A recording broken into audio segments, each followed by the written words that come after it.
Welcome back to Levant TV headlines. An aircraft of the international coalition has carried out a new strike against Islamic State targets around the Syrian border town of Kobane.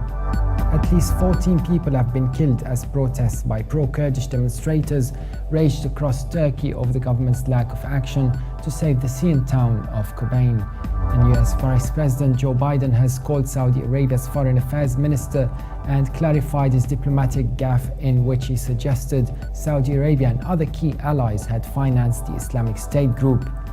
Bahrain has rejected claims implicating its Prince Nasser bin Hamad Al Khalifa in acts of torture after a British court denied him immunity from prosecution over any such allegations. And over 60 Israeli settlers forced their way into the Al-Aqsa Mosque compound in occupied East Jerusalem after Israeli police forcibly removed Muslim worshippers from the holy site, injuring dozens. And now let's have a look at top Middle East headlines in papers in the Middle East.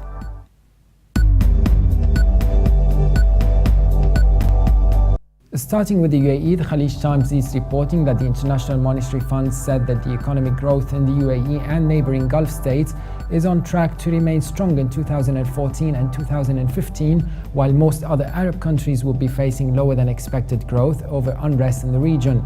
The paper also reports that militants are on the verge of seizing the key Syrian border town of Kobane after a 3-week assault by the ISIS group that has left hundreds reportedly dead.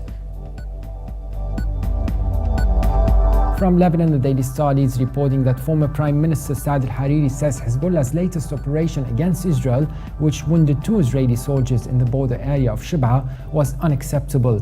The paper also reports that Lebanese Foreign Ministry says that Lebanese national Muhammad Ali Ahmed has been released a day after he was kidnapped in Mozambique yesterday.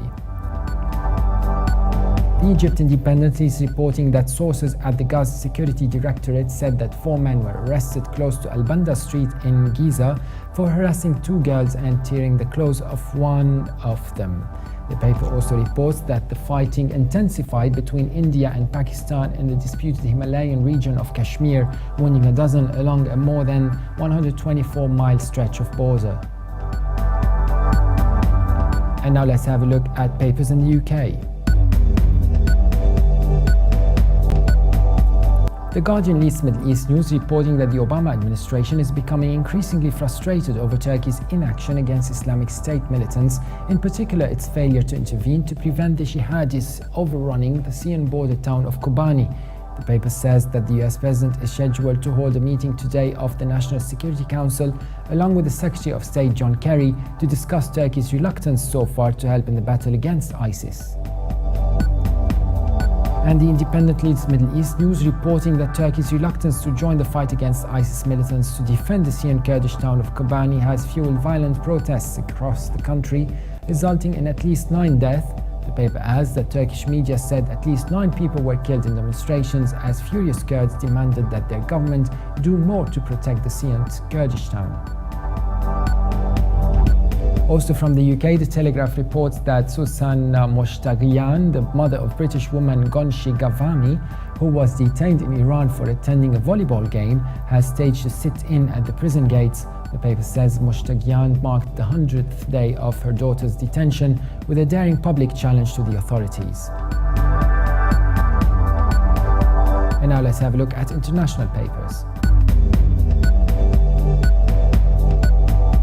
The New York Times leads Middle East news reporting that with President Abdel Fattah al-Sisi back from his first visit to the United Nations, Egyptian news media is hailing his performance there as a transformational moment for the Egyptian president and even for the General Assembly.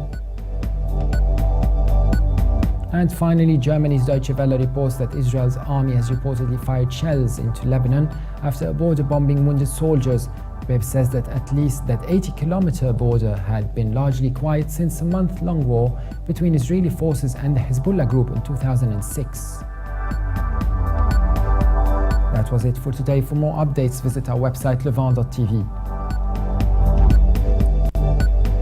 Thanks for watching. Be sure to join us again tomorrow, and bye for now.